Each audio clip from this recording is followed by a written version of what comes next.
有一个老先生，今年是50多岁，他参加了未来日记的讲座，一开始还想说，这种讲座到底有没有效果啊？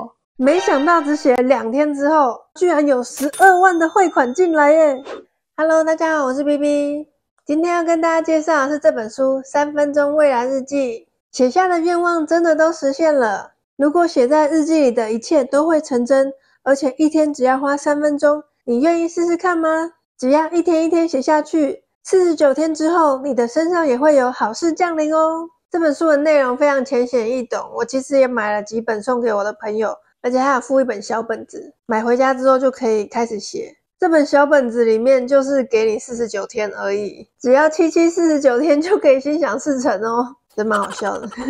我今天会介绍一下这个作者的故事，里面的一些成功案例，还有到底要怎么写未来日记哦。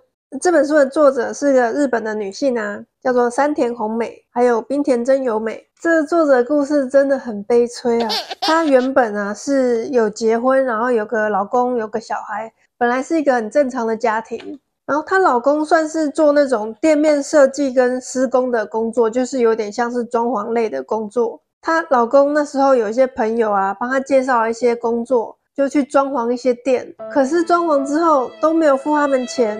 然后他们装潢的钱，因为也要请很多员工嘛，也要有原物料啊，都自己花了好几百万日币。那些人竟然就跑了，没有付他们钱。后来才发现，原来这是一种诈骗手法，就是诈骗这种工程承接人员，真的很倒霉。她的老公又是个性比较软，容易被欺负的那一种，又不敢跟对方讨钱，因为他们在包工程的时候是有跟银行贷款的，他们还是必须要付那些银行贷款。所以他们就很惨，就变成说他们欠了很多钱。后来因为她老公实在是太软烂，她就求她老公跟她离婚。但是因为她老公有拿她的名字去跟银行借钱，所以离婚之后她还是必须自己要还钱，然后就很可怜，然后压力又很大。她有一天甚至还发现自己胃穿孔了。后来她离婚之后啊，她带着她的小朋友就回到了娘家。可是她娘家那些人其实还是会怕他们，因为怕他们来借钱。她那时候几乎就已经快要放弃人生了，身心俱疲，以泪洗面。她的儿子年纪还很小，可是非常孝顺哦。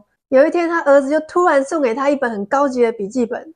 他收到这个礼物真的是很吓到，想说儿子没想到已经这么成熟，这么懂事了，还懂得妈妈的辛苦。他就在心里默默的发誓说，我一定要把这本笔记本用在非常特别的地方。所以他就决定要打起精神来，每天早上的时候用这本笔记本写未来日记。也就是呢，当作那一天已经结束了，回顾今天发生什么事情的心情来写日记。一开始他会写一些很简单的东西，就例如说今天心情也很好啊，打工非常的顺利，赚了很多钱。今天跟儿子吃了一顿大餐，非常开心，非常幸福。很感谢老天爷让我们在这么辛苦的时候也给我们这么幸福的大餐。就这样子的小事情，没想到就真的发生在他身上。他就发现有很多他写下来的事情真的都成真了，日子也过得越来越顺利，越来越顺利，心情也越来越好。他就每天写这未来日记，然后过了几年之后，他就顺利还完那些贷款了。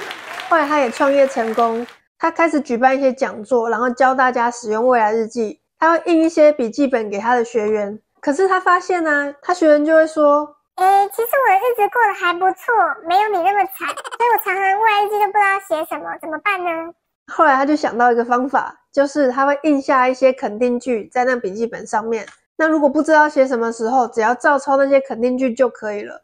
所以在这本书里面附上的册子里面啊，每一页都有一些肯定句，里面就像这样子，会有一句肯定句让你抄写，会有一个地方写未来日记，而且每一天的肯定句都不一样哦。那写未来日记有几个重点，第二个重点当然就是要用完成式来写咯。我今天公司的表现很好，老板夸奖我之类的，因为你要假装那一天已经结束了，所以你写的东西都是完成式哦。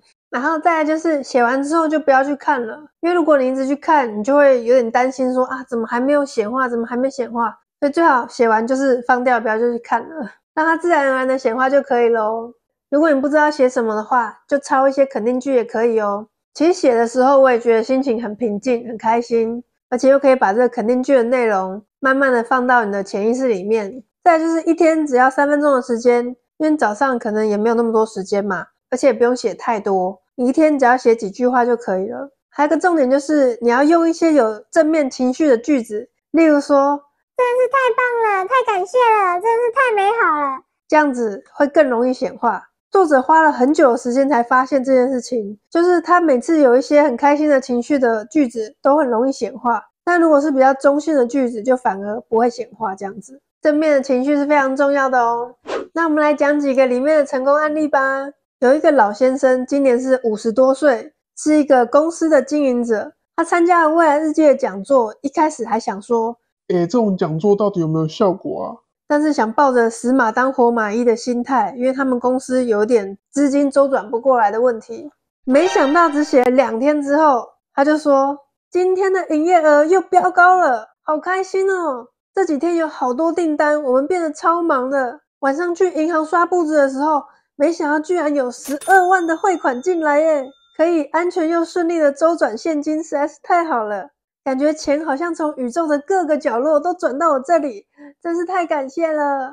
1个礼拜之后，这老先生又说，哇，今天突然收到一笔预料之外的订单耶，这个月的营业额确定会多7到10万了。这个客户平常下订单都是龟龟毛毛的，没想到这次直接就 OK 了，真的是太开心太感谢了。再还有一个故事是50岁的妇女，她原本是一个家庭主妇，她已经没有工作很久了，可是她开始又很希望能够做一些有意义的工作。她就在未来日记写说，我很开心可以做自己喜欢的事情，可以看见很多人的笑容，我非常乐在现在的工作之中。没想到过了1年之后，她真的就变成了一个治疗师，开启她的事业第2春。她就真的在做自己喜欢的事情，而且帮助非常多人。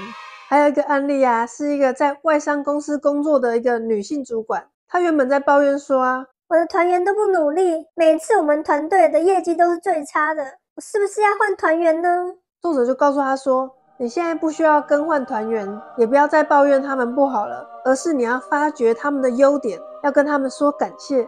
所以她就开始在未来日记里面感谢她的每一个团员，发现他们的优点，然后写说我们的团队的成绩越来越好，业绩有多棒有多棒。没想到这些团员们真的态度就变了，就变得非常的合作，然后跟这女性主管的关系也变得越来越好了。很快他们的团队就拿到全国第1的成绩，而且还获得表扬。还有一个故事我很喜欢，他是说他原本的家有点老旧，就是可能是30-40年的房子，很久没整修的那一种。她一直都很想要整修她的房子，可是她的老公啊或她的家人就会说不需要啦，反正现在住得这么舒服，干嘛要花钱呢？对不对？